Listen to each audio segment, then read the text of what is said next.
Mi nombre es Guillermo Enríquez Coronel, soy médico neurólogo de la UAP, de la Facultad de Medicina de Puebla, y el día de hoy voy a comentarles algo de un tema bastante frecuente e importante que se llama migraña.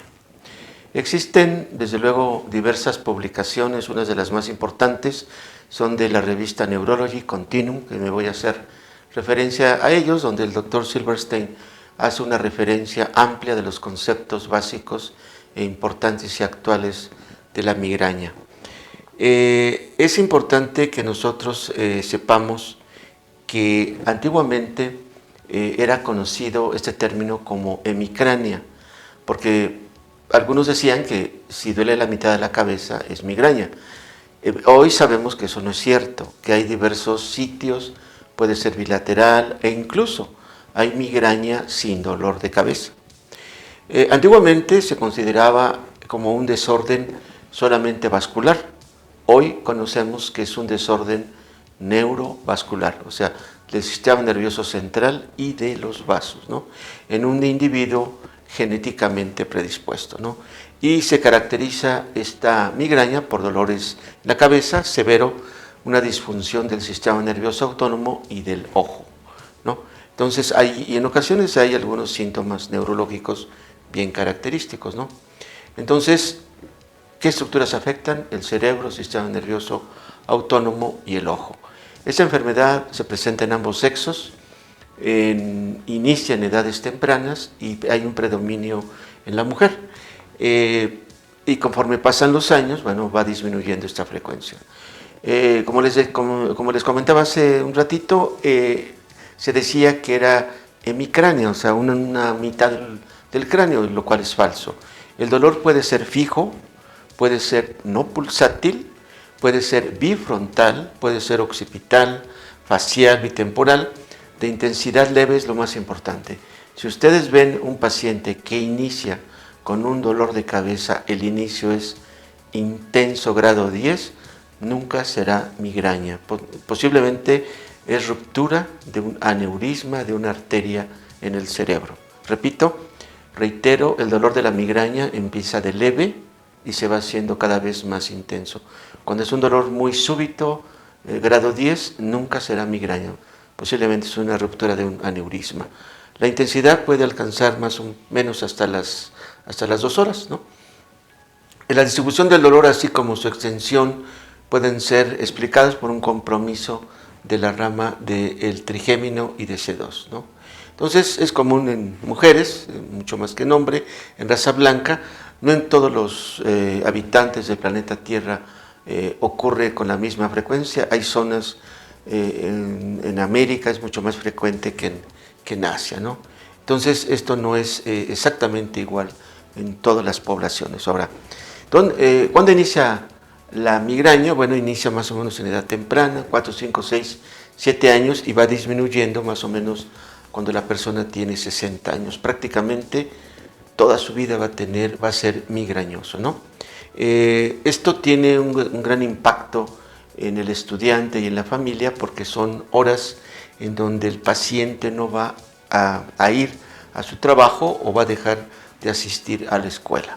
Un médico que conocimos, trabajaba en Estados Unidos, hizo un estudio epidemiológico hace muchos años y descubrió que en países como en el Oriente, China, Japón, no había exactamente la frecuencia de la migraña como ocurre en América, ¿no? Desde luego se han hecho estudios en estudiantes universitarios y se ha visto una prevalencia alta y sobre todo más en la mujer. Desde luego por el estrés que tienen estos estudiantes en las universidades, ¿no? Ahora, acá lo importante es, una vez que tengamos en mente que el paciente tiene migraña, hay que saberse la clasificación de la migraña, y la cual es con aura y sin aura. Con aura corresponde al 20% y sin aura corresponde al 80%, a lo más frecuente, ¿no? Ahora, cuando es con aura, puede ser con aura típica, con aura prolongada, puede haber migrañas sin dolor de cabeza y desde luego puede también presentarse una migraña vértebro-basilar, donde los síntomas son en el cerebelo y en el tallo. También es importante comentar que hay migraña retiniana. También las complicaciones de la migraña son el estatus migrañoso, que es cuando dura más de 72 horas, y también el infarto secundario a la migraña. En niños puede presentarse los síndromes periódicos de la niñez, que son vértigo o lo que comúnmente conocemos como una migraña abdominal, que consiste en náuseas y en dolor o vómito periódico y en dolor abdominal, ¿no? Entonces, como comentaba, la complicación más importante es el infarto en el cerebro, ¿no? Ahora, ¿cuáles son unos síntomas premonitorios? Son 4 etapas, las divide el doctor Silverstein en una etapa antes de que le ocurra a la migraña. Esto salió en la revista Continuum. Puede presentarse el paciente deprimido, hiperactivo, irritable, somnoliento, inquieto, y luego viene la etapa de la migraña, ¿no? Donde cuando tiene aura puede tener fotofobia, dificultad en la concentración. El paciente puede tener afasia. De hecho, hemos tenido pacientes que han llegado con el médico neurólogo totalmente afásicos o afásicas, y se les hacen estudios, sale normal, hasta que se controla la etapa del periodo de la migraña de ataque, es como mejoran. Hiperosmia, rigidez en el cuello, anorexia, puede tener diarrea, sed. O sea, son síntomas del sistema nervioso autónomo. En la etapa de la migraña, cuando tiene aura, puede haber escotomas, puede haber zonas amauróticas donde el paciente realmente no puede ver, puede tener alucinaciones visuales, puede tener trastornos sensitivos, e incluso puede tener, hay una llamada migraña hemipléjica, donde el paciente pues tiene una parálisis, ¿no? Puede tener debilidad, puede tener incluso ataxia, lo cual es algo transitorio, alucinaciones, etc. Entonces, todos estos son datos bastante importantes, ¿no? Ahora, ¿cuál es el aura? O sea, ¿cómo se define el aura? Se entiende como el conjunto de síntomas neurológicos focales que precede o acompaña al ataque de migraña. Y los síntomas premonitorios pueden verificarse y pueden verificar hasta 1 o 2 días antes del ataque de la migraña. Ahora, migraña sin aura es lo más común, son síntomas premonitorios, luego viene el dolor, frecuentemente es pulsátil, frecuentemente en un lado de la cabeza, el paciente tiene náuseas, vómito, fotofobia, sonofobia, dolor de inicio leve a ser intenso, el paciente quiere estar en un cuarto oscuro, le dura hasta 24 horas y luego ya viene una etapa posterior a ese dolor. En esta etapa pues debe ser medicado el paciente y debe de recibir un reposo, ¿no? Luego con aura, que es el 20%, son pacientes que inician con los síntomas premonitorios, luego tienen el dolor de la cabeza, náuseas, vómito, y el aura consiste en los síntomas focales, trastornos visuales, amaurosis, disfasia, ataxia, hemiplegia, etc. Pero esto no debe durar durante solamente el aura, que es más o menos hasta 1 hora. Entonces, esto es lo más común. El escotoma pues son zonas donde el paciente deja de ver, ¿no? Hay un escotoma centellante, ¿no? Y ninguno de los datos puede durar más de 1 hora. Si dura más de 1 hora, entonces ya hay que tener en vista el estudio de algunos otros cuadros que posiblemente sean diferentes a la migraña, ¿no? Decía el doctor Nina Mathieu, en algunas publicaciones de las clínicas neurológicas, que la cefalea es solo un rasgo de la migraña. Esto es, y puede no estar presente. Y lagrimeo, fotofobia, náusea, vómito son mucho menos frecuentes, porque esto se va a presentar en otros cuadros. Ahora, ¿cuáles son las teorías que ha habido en toda la historia de la migraña? Bueno, la teoría de Graham y Wall, la teoría de Olsen y finalmente la de Moscovitz, que incluye al trigémino. La teoría vascular comenta que son síntomas debido a la vasoconstricción, vasodilatación. Posteriormente se vio que esto no era exactamente lo que ocurría, sino ocurre una onda eléctrica que va produciendo una disminución del flujo, no necesariamente en el territorio de los vasos, sino es una onda eléctrica en el cerebro, ¿no?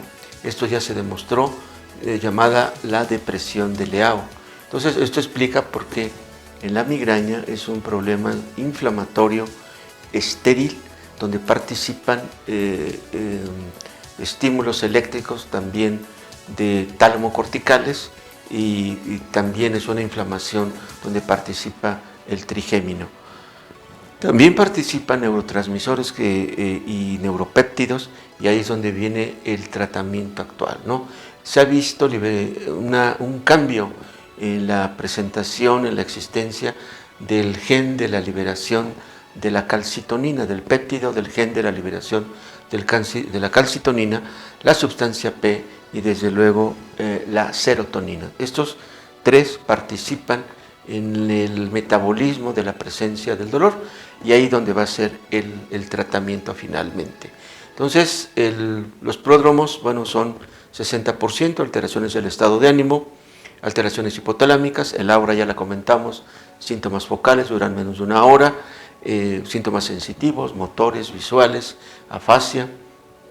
Luego viene el periodo de la cefalea, que es intenso, de inicio, luego se hace más intenso, el paciente tiene. Luego en la fase post dolor de cabeza, el paciente se siente lento, cansado, apático, a veces eufórico y con severo agotamiento. Ahora, ¿cómo hacemos el diagnóstico de la migraña? Bueno, para esto tenemos que ver cuándo inicia la migraña. Cuando ustedes vean un paciente que llegue con dolor de cabeza, que inició después de los 50 años, definitivamente no es migraña, será cefalea secundaria. Toda la migraña, el paciente con migraña inició o bien desde niño, muy pequeño, 4 o 5 años, o bien en la adolescencia. Claro, también el adulto puede iniciar migraña, quizás antes de los 40 años. Hay generalmente familiares con dolor de cabeza. Hay que hacer una evaluación integral, de preferencia fondo de ojo. Yo recuerdo un alumno de la universidad que llegó y me dijo: doctor, tengo migraña, nadie me la cura. Lo primero que hice fue verle fondo de ojo, y a los 24 años tenía hipertensión endocraniana, tenía edema de papila y la causa fue un tumor de tipo meningioma, se operó y quedó bien. Entonces, eso es muy importante.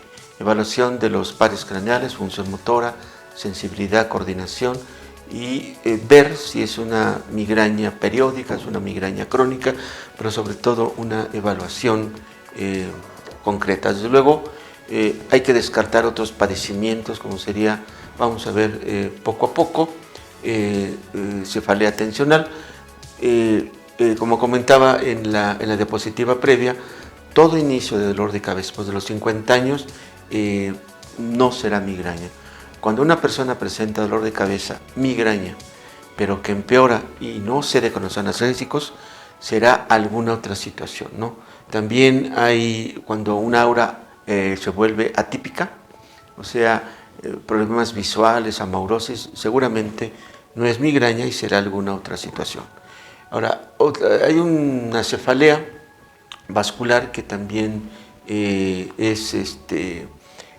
pudiera ser algún dato, como sería la cefalea en racimos.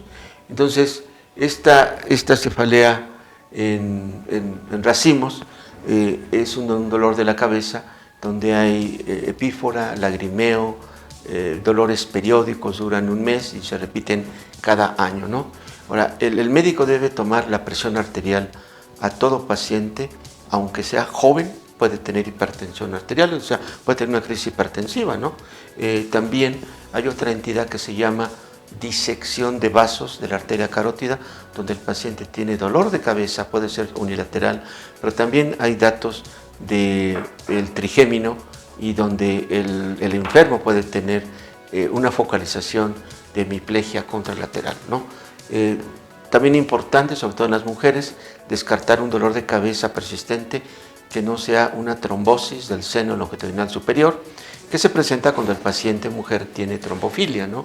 La cefalia tondercal, apoplejía hipoficiaria, también la hipotensión intracraniana puede también producir dolor de cabeza. No solamente la hipertensión intracraniana, sino por ejemplo la hipotensión intracraniana. Y a veces sucede cuando el médico hace una punción lumbar, el paciente hace sus actividades normales y presenta el dolor en la cabeza, ¿no? Una hemorragia aracnoidea es el diagnóstico más cercano también. En este caso es un dolor súbito, intenso, puede haber convulsiones, pérdida de la conciencia y a veces pues, el paciente muere. ¿Cuál es la comorbilidad de la migraña? Ahora, cuando ustedes vean un paciente con migraña, no solamente hay que tratar la migraña, hay que ver si no hay la comorbilidad. ¿Cuál es la comorbilidad? Puede el paciente presentar estado depresivo, ideas suicidas, obesidad, trastornos en el sueño, puede presentar crisis convulsivas, como hay algunos artículos que han salido en la revista Neurology, frecuentemente es un paciente que se deprime, que está obeso, que tiene trastornos con el sueño, puede tener un síndrome de resistencia a la insulina, disección de vasos de cuello que pueden ocurrir de manera espontánea y a veces se presenta el famoso síndrome de Gardner-Diamond, es una migraña sangrante. Hemos visto un solo caso donde es una migraña y una niña que tenía sangrados, finalmente falleció esta niña. Muchas veces es necesario comprobar que el paciente no tiene nada realizándole una tomografía computarizada de cráneo simple y contrastada. O sea, no sirve la tomografía simple, no es útil, sino debe ser simple y contrastada. Ahora, si tienen oportunidad de tomar resonancia magnética en alguna ocasión, pues sería también bueno. ¿Cuál es el tratamiento? Bueno, el tratamiento es triple.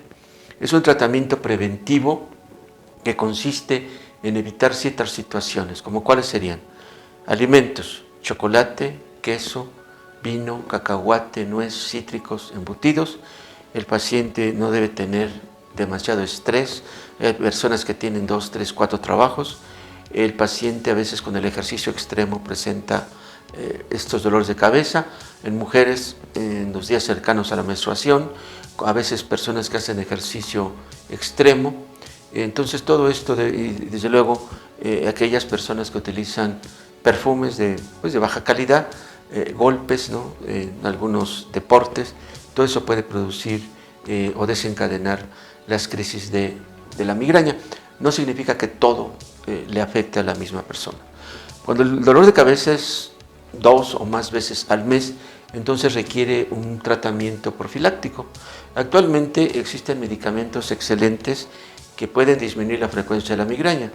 Hay diversas indicaciones y contraindicaciones. Uno de ellos es el propanolol. Desde luego es muy útil, solo que tiene efectos colaterales. Puede bajar la presión. 2, si la persona es asmática, le puede desencadenar una crisis de asma. Y 3, deprime a las personas. Entonces hay que tener cuidado. Otros medicamentos que se utilizan frecuentemente son los bloqueadores de los canales de calcio. El más frecuente utilizado es la flunaricina, también pues es muy útil, pero puede producir somnolencia. Indudablemente uno de los mejores tratamientos es a base de los antidepresivos. Frecuentemente las mujeres se deprimen y el mejor es la amitriptilina. O sea, una pastilla en la noche o la mitad frecuentemente mejora, o incluso en hombres también, la frecuencia de la migraña. Y por último, los antiepilépticos como valproato de magnesio, topiramato, levetiracetam pueden ser de ayuda. Solo que recuerden que el topiramato baja de peso, el valproato de magnesio sube de peso, produce temblor y produce caída del cabello. Y también presenta ingesta en los alimentos, o sea, la persona le da por ingerir alimentos en mayor cantidad. Por último, el tratamiento de la fase aguda sería a base de los analgésicos comunes y corrientes que ustedes conocen, ácido acetilsalicílico, paracetamol, ibuprofeno. Todos estos medicamentos son de ayuda y finalmente los triptanos, la mayoría de los triptanos son de ayuda cuando la persona tiene dolor de cabeza. Solo que cuando utilicen ustedes triptanos, tengan mucho cuidado que la persona no vaya a tener hipertensión arterial o trastornos en el corazón, porque puede producir frecuentemente trastornos en el corazón. Hay una migraña que se llama migraña catamenial. Entonces, en estos casos pueden darse estos medicamentos, desde luego, y algunos cuidados generales. En los niños, porque hay migraña en niños, también puede dársele propanolol, clonidina, flunaricina, antidepresivos para niños, pisotifeno, trazodona, divalprato, levetiracetam, sonisamida, y también se comenta que en niños puede dársele incluso coenzima Q10, riboflavina. Todo esto viene en la revista Continuum, la cual me estoy haciendo referencia. En el dolor de cabeza del niño hay que puede recibir acetaminofén, ibuprofeno, almotriptán, eletriptán, rizatriptán, cuando el niño deja de ser niño y ya es más adolescente, ¿no? Hay algunos artículos que han comentado el aspecto neurofisiológico alterado en un paciente con migraña, y desde luego se ha demostrado alteraciones en las conexiones eléctricas tálamo-corticales, ¿no? Y si se hacen potenciales evocados, pues algunos saldrían alterados, ¿no? Entonces, por eso algunos recomiendan la famosa estimulación magnética transcraneal en migraña, ¿no? Solamente por cuestiones. Ahora, lo último en el tratamiento de la migraña se llaman los gepantes. Y los gepantes son, por su propiedad de vasoconstrictora, mejor tolerados que los triptanos.